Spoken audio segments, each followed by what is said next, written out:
Hello, lovely Year 11s who are all stressed about your C1 exam. So, as I said, I would do some last minute revision video for you.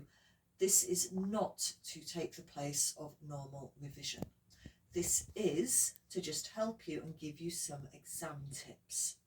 So, the first thing I'm going to say is we are going to be using the AQA Trilogy C1 2020 paper. Link should be below in the description. So if you want to download that, I will tell you which questions we're going to do and then you can play along as well. So first thing, obviously you are now used to doing exams, you've had a week of them. You will be going in and sitting down and looking at the paper and writing your name, and all of this now should be routine and should be helping you. You know what, I know this, I've got this, it's an exam, I know what to do. Here's some advice that people might not have told you. I usually tell people, but you might not have heard it before. And that is, if you know you're going to struggle to remember a key fact in your exam, what you need to do is memorise it, have it in your head as you're going into that exam hall and go through and you're saying exothermic gives out heat, endothermic takes in heat, or something like that. You've got that in your head. You immediately turn to the back of the exam when you are allowed to open your paper, and where it says do not write on this page, ignore that instruction. Be a rebel and write down exothermic gives out heat, endothermic takes in heat. And then when you come to an endothermic exothermic question, you can go back to that page, look at your notes, and you know the answer. The reason why you're told not to write on that page is because it won't be scanned and it won't be marked. So you can use that page for your notes. Do not use it for doing anything stupid on though, because it will be seen by somebody. But if you need to write notes or something like that to help you, use that page. Okay, so I've made notes of everything you need to know. Let's go through them. So the first thing you need to know is what an atom is. Now, we've been using these for years. We've been talking about them for years.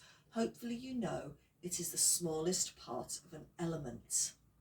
So an atom is the smallest part of an element, and it is made of protons, neutrons, and electrons. The protons and neutrons are in the nucleus, which is this big dense bit of mass in the middle, and the electrons zoom around the outside on shells. We only do two-dimensional shells at GCSE. Imagine them like planets orbiting a star, because that's all you have to know. You need to know that a molecule is made up of two or more atoms chemically joined together, and a compound is made of two or more atoms of different elements chemically joined together. The formula will tell you which atoms there are. For example, H2 is hydrogen with two atoms of hydrogen. H2O is water with three atoms in, two hydrogens and one oxygen. A mixture of hydrogen and water would be the hydrogen molecules and the water molecules together, but not chemically joined together. All solutions are mixtures. Okay, so those are the main key words that you need to know. In your exam, you'll be asked about the first 20 elements. Now, I've got a mini periodic table here to help me. The first 20 elements, hydrogen, helium, and all the way along across to calcium. You will get a periodic table in your exam. You will get the mass number, and you will get the atomic or proton number given to you for every single one of these elements. You can be asked about other ones, but you're only expected to know the electron structure for the first 20. So electron structure. I've said they're orbiting around like planets, and just like planets, they don't just go on one track. There are more that go outside and further outside.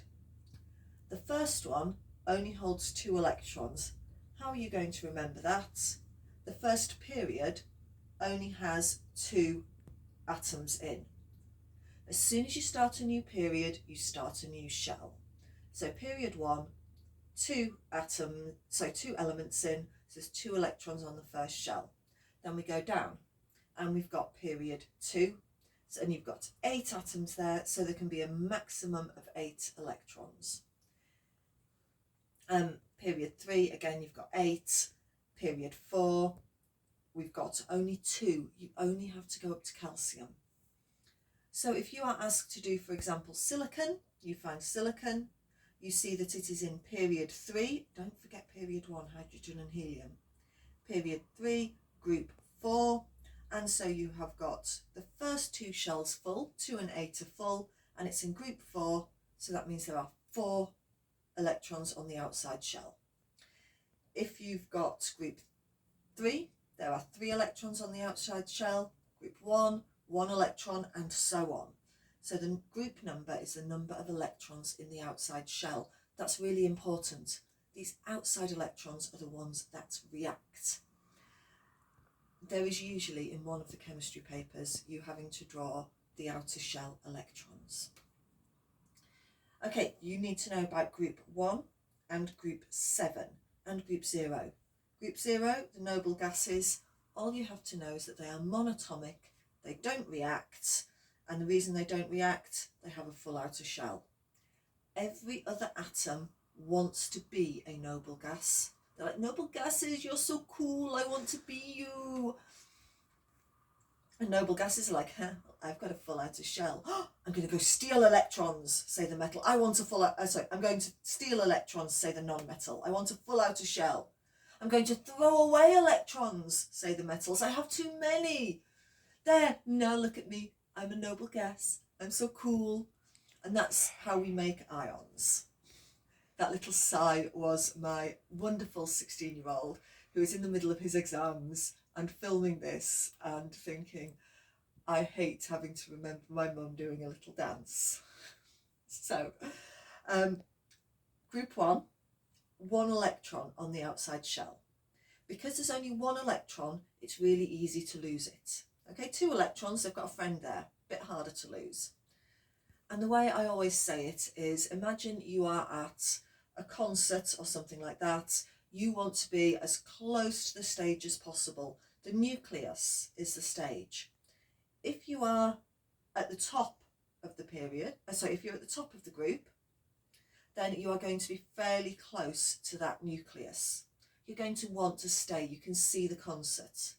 If you are further out, say francium, that electron is on its own, it's at the back, and it can't really see the band. It's going to sit there and think, yeah, I'm going to go now. It doesn't think it's an electron. Just deal with the metaphor. So it's going to think, yeah, I'm going to go now. And that's why francium's really reactive. Lithium, it'll lose the electron. It's on its own. It doesn't have its friends there, but it's fairly close to the band, which is why lithium is the least reactive group 1 metal.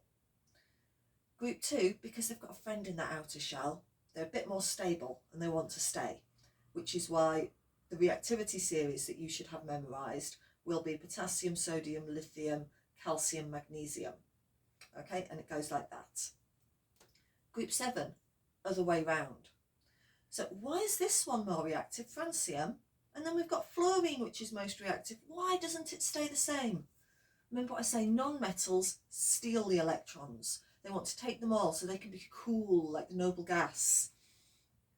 And again, you're going to a band. Do you want to go and see the band where you're really far away from the stage, like tennessine or astatine?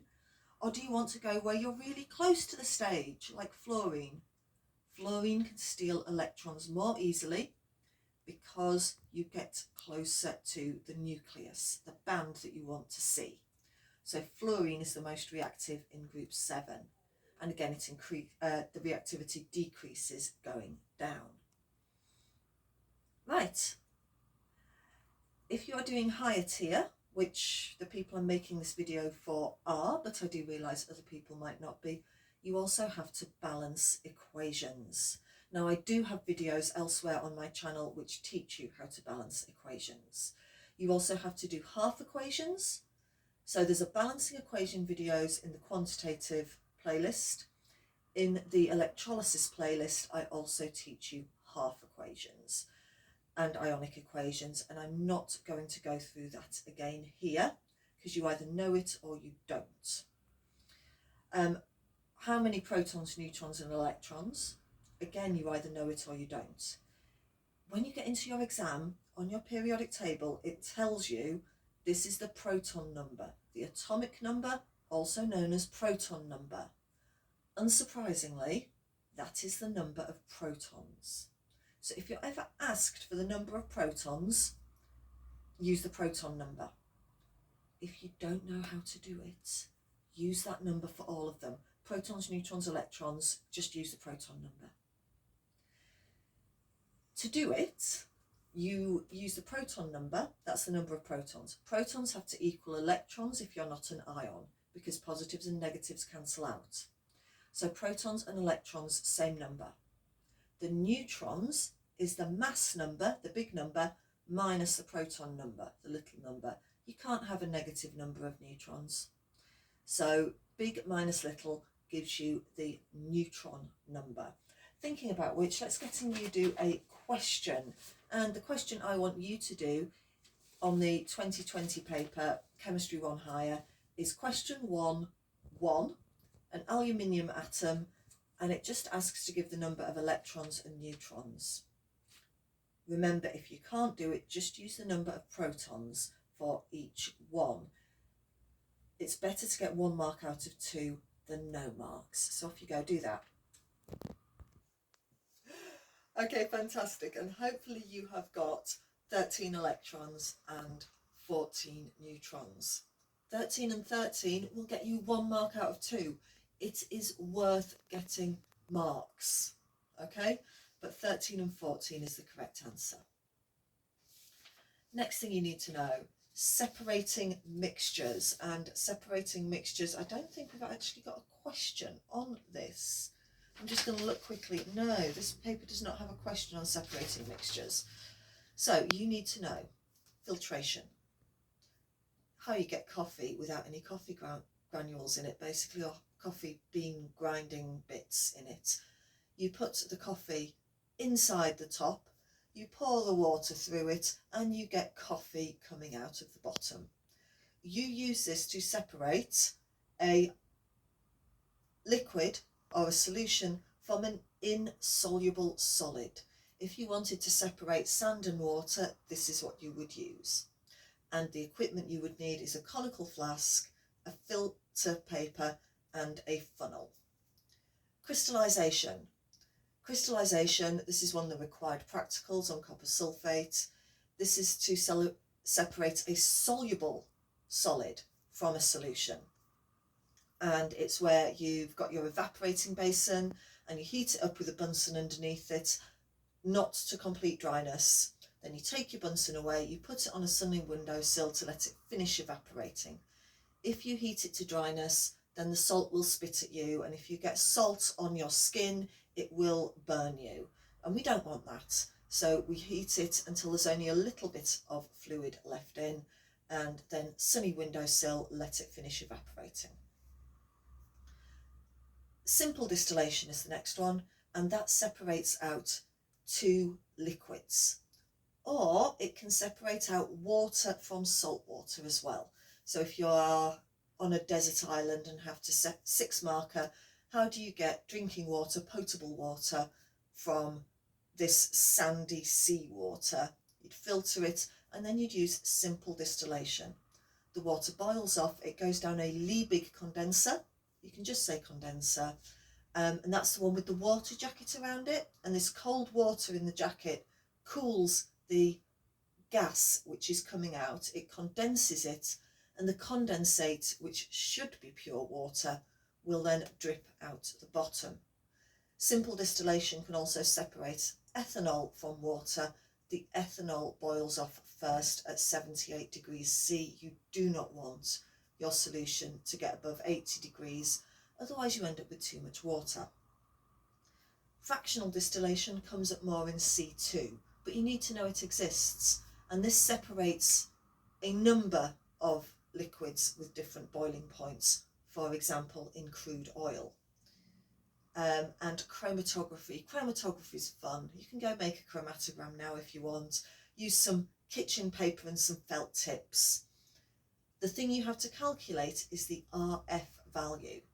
To calculate the RF value, think about running a race, because the liquids run, that it's usually dyes. The dyes are going to run up the page.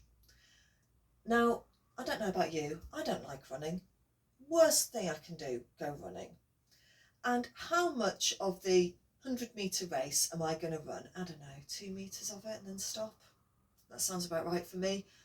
Other people like running, and that's okay. You don't have to dislike running, but you know, other people are going to do like 90 metres or something before they stop, or maybe even 100 metres, and that's great. You do you. I'm going to do me and stop after 2 metres. So I've got my 100-metre race, and I have run 2% of it, or 0.02. Okay, same thing you're going to do for the dyes. How far up the page have they run? If they've gone 10 centimetres up, and one of your dyes has gone 6.5 centimetres, that's 65% of the paper it's run. The RF value will be 0.65. Do the sum, do the 6.5 divided by 10. If you get an answer above 1, you can't run more than 100% of the race. I mean, you can if you really like running, but that's not counted, okay? So just think of it as running a race.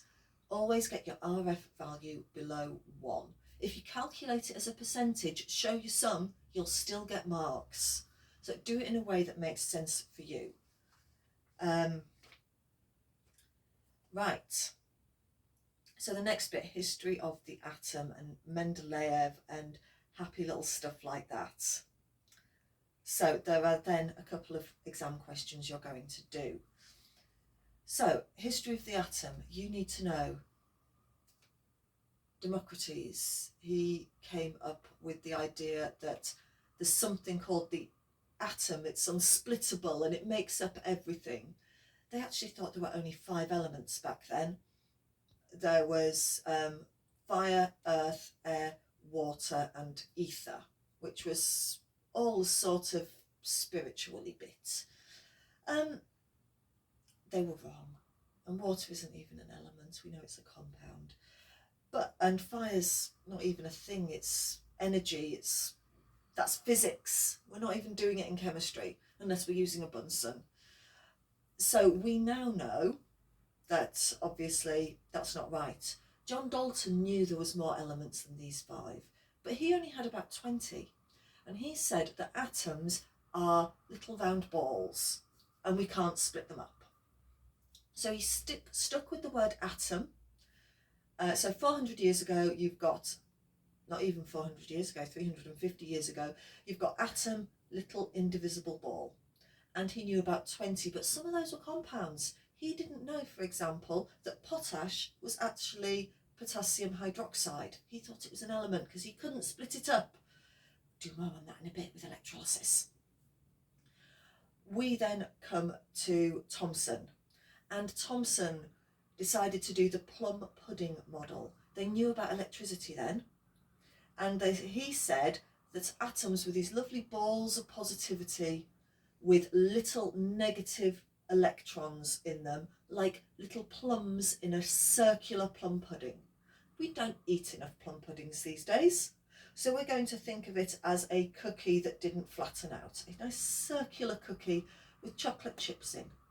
We've got our lovely positive cookie with negative chocolate chips in it. As everyone knows, chocolate chip cookies, and we don't know plum puddings. Same thing though. This was disproven in under 20 years. And this was Rutherford's experiment. They love this question in AQA. It comes up every 2 or 3 years, and it's in the 2020 paper. Might be in this year's. So anyway, they love it. The gold foil experiment, and what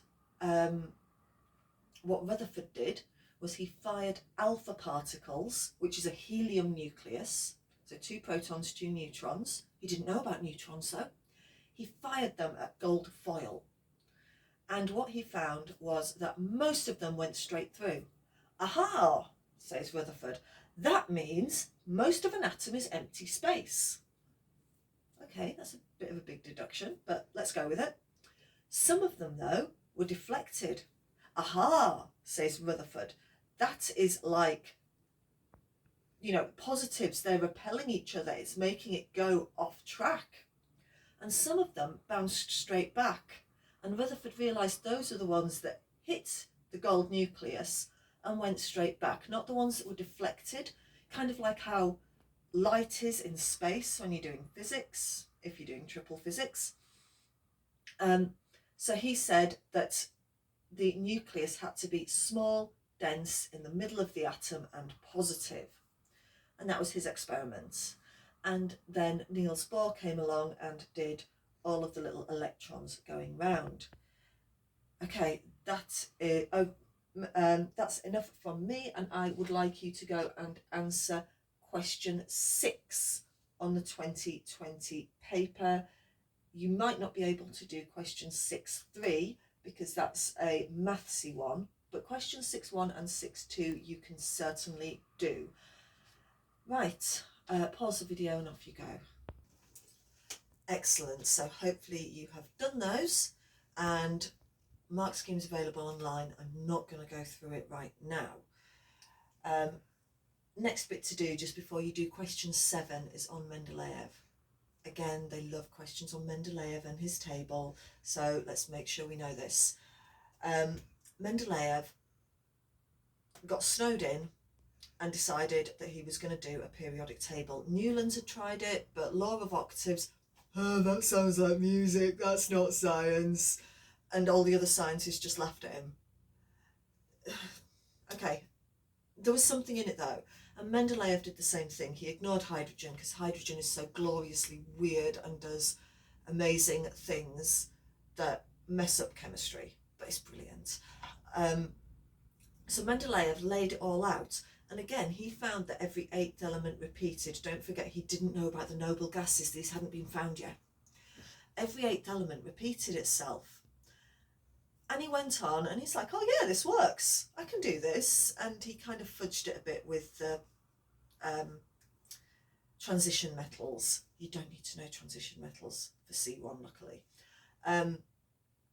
But then he found tellurium and iodine. Tellurium has a higher mass than iodine, so they should be switched around. But he said, but hang on a minute. Iodine reacts like chlorine, like bromine, like fluorine. I'm putting it in group 7. Whereas tellurium is more like selenium, sulfur and oxygen. I'm putting that in group 6. So he switched them over, and that's why it worked. He did it all on mass number. They hadn't discovered protons yet. So you need to know this. They hadn't discovered protons. He switched these around. He did it on mass number. You also need to know that his absolute genius was leaving gaps. Okay, so he also left gaps on his periodic table for undiscovered elements to go in, and he predicted their properties, and he was pretty much right. Absolute genius. So you are going to pause the video and have a go at question 7. You can also mark it. I'd like you to pause it. I'm going to continue talking. So you have a go. And now I've got to do bonding. Okay, bonding. Right. Forget what you want to tell me. When an examiner asks for a definition, these are the ones you have to give. You need to know that covalent bonding is a shared pair of electrons. Okay, covalent shared pair of electrons. You can pause it and write it down. Ionic bonding. You might want to put on subtitles so you get this.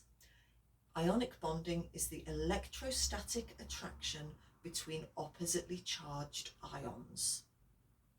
All that stuff about taking and giving electrons, that's how ions are made. The bond is the attraction between the ions. Okay, and it's a strong attraction. It's a strong bond.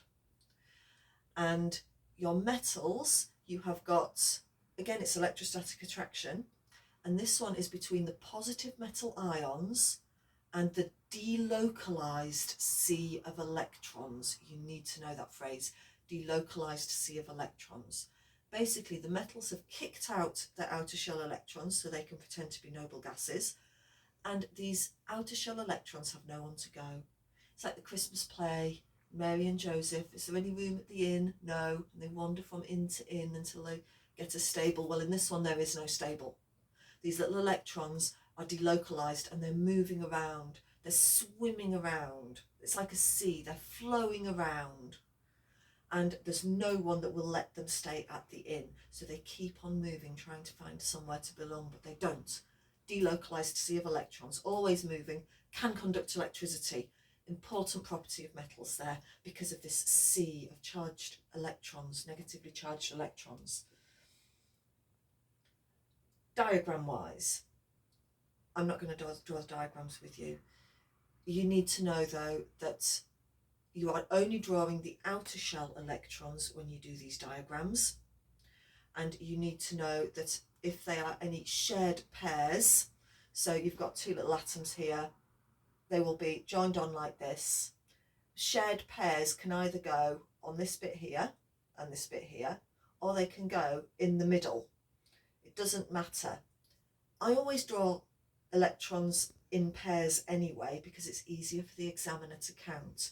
The easier it is for the examiner to count, the easier it is to give you marks. Ionic bonding, remember the square brackets and the charge goes on the outside. And remember you put the number first. So a charge of +2 you write as 2+, for example. Group 1, always make 1+. Group 2, always make 2+. Group 6, they need 2 electrons to get to that 8 outer shell. So group 6 make 2-, and group 7, 1-. So you need to know all of that. Structure and properties. Metallic, delocalized sea of electrons. Soft, alloys not soft though. Alloys are stronger because their atoms are different sizes, so there's not layers to glide over each other. High melting and boiling point. You need to know about ionic substances. They will dissolve in water because water is polar. They'll dissolve in water. They will conduct electricity only when molten and in solution, and they also have high melting and boiling points.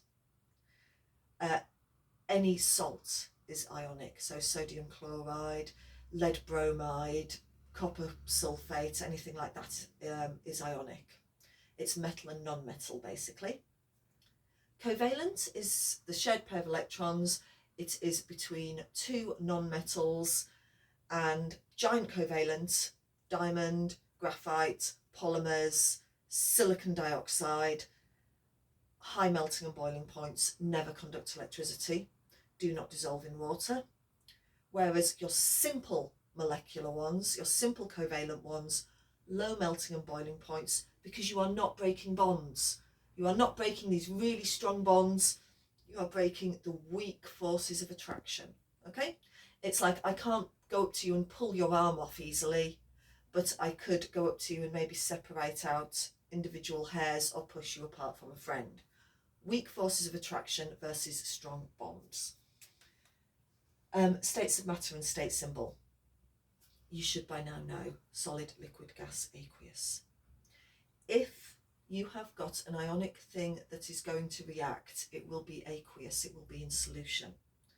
The only liquids you need to know about: water, mercury, bromine, maybe some oils.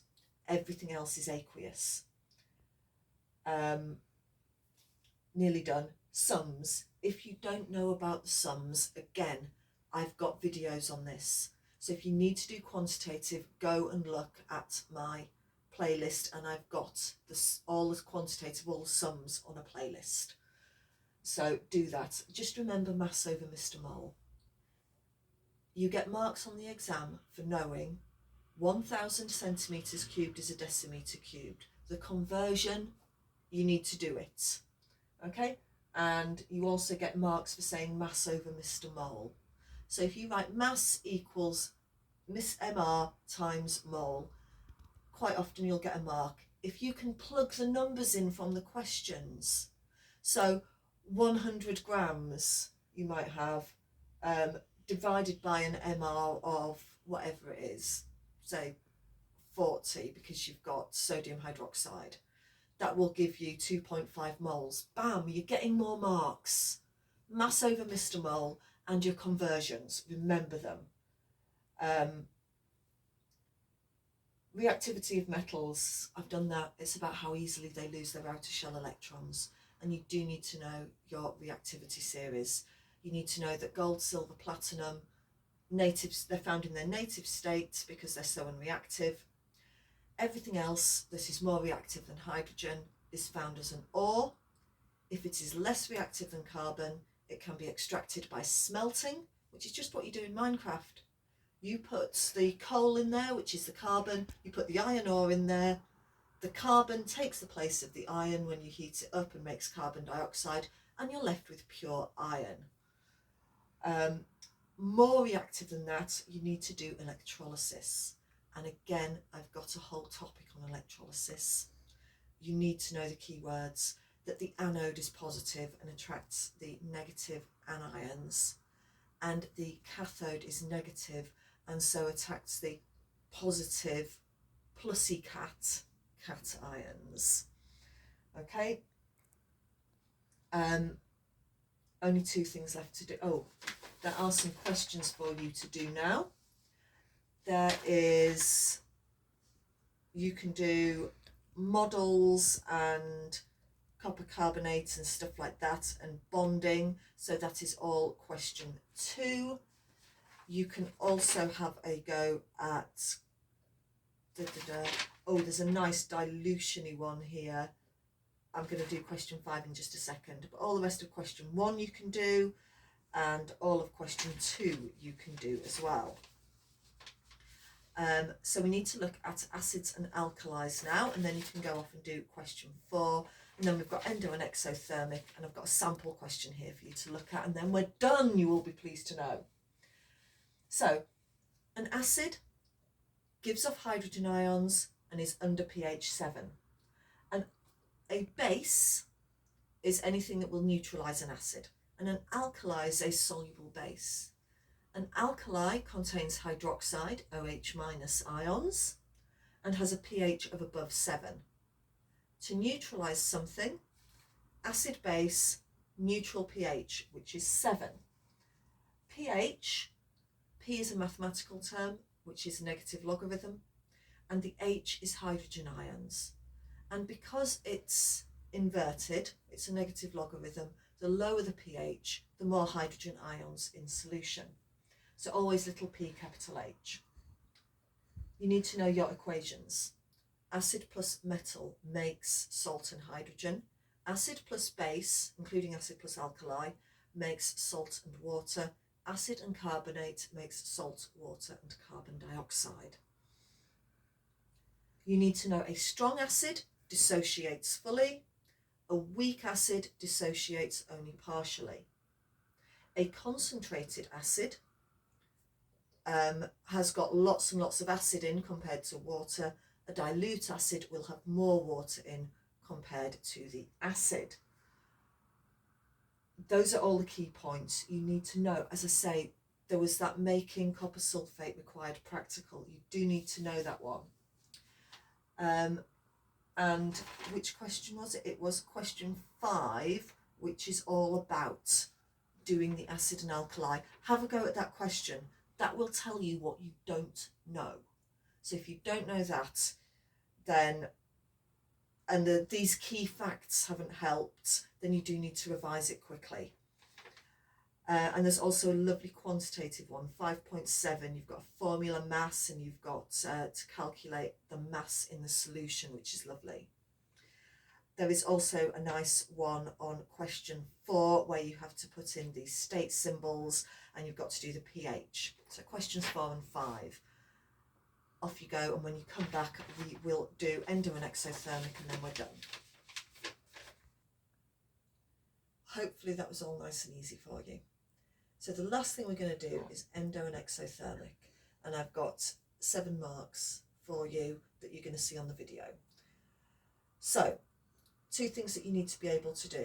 1 is reaction profile diagrams, and 2 is calculating energy profiles.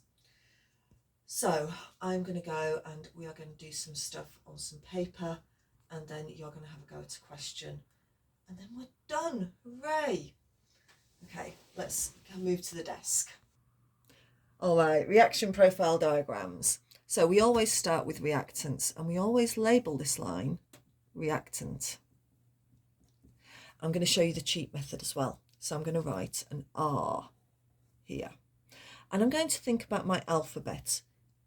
If you're really confused, you can write down your whole alphabet, but the letters I'm interested in are N, X, and E. Okay, notice that these are in alphabetical order. That's really helpful. So what happens in a reaction is you need to meet your activation energy, E. And to do that, you need to break bonds. And you break bonds, that takes energy in. So the amount of energy inside goes up. And this is called our activation energy. Okay, and we can write that as EA, activation energy. And it goes up to this hump. Then bonds are going to be made. That releases energy. And so this hump comes down. N. It will stop here if it is endothermic. X. It will stop here if it is exothermic. And then we write on that these are our products. Do label reactants and products because they like you to do that. You can label them with the exact reactants and products, or you can label it with just the words reactant and product. The total energy change is just between the reactants and the products, and that's often called the delta H. So this is for exothermic. If it was endothermic, delta H would be positive because it would have gone up. You also need to know how to do the sums, and you will be given something and you need to know what the atoms look like. So you might have to draw out. So if it's CH4, carbon is in group 4, 4 electrons in the outer shell, can make 4 bonds. Hydrogen only has 1 electron, can only make 1 bond. So methane is going to look like this.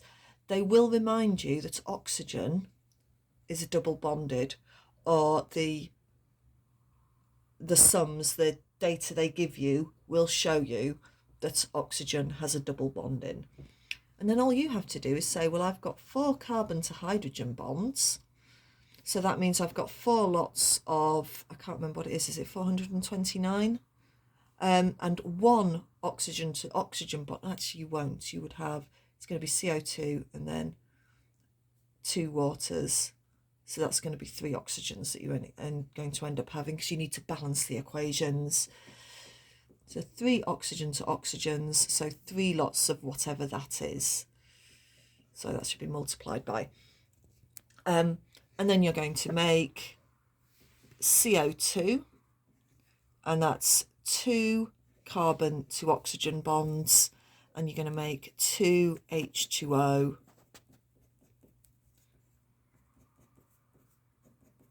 So you can see I've got 1, 2, 3, 4 hydrogen to oxygen bonds. And so I just plug in the numbers. I just say, I've got this many. It's like algebra. C double bond O equals this. And I love about this is that we don't change the numbers. They stay the same. And then you do reactants, total, minus product, total, and that is your delta H. So that's nice and easy. What I would like you to do is have a go at this question. Then I'm going to show you the answers because the mark scheme isn't online for this one. So is this all nice and yes? So pause the video, have a go at this one, and I'm going to give you the answer. Okay, answers. So we've labelled our reactants, we've labelled our products. It's exothermic, delta H is negative, and it's gone down from my R to my X. And I've also remembered to do the activation energy. When you go through to check that you've done all the questions, literally tick off, draw and label the reaction profile diagram. Yes. Identifying the activation energy. Yes. Make sure you've done it. That's just an exam tip for you. Next one, I've drawn out the molecules so I can see where my bonds are at. That plus that makes 2 lots of that. So I just do reactants minus products to get my delta H of negative 185. So that's nice and easy.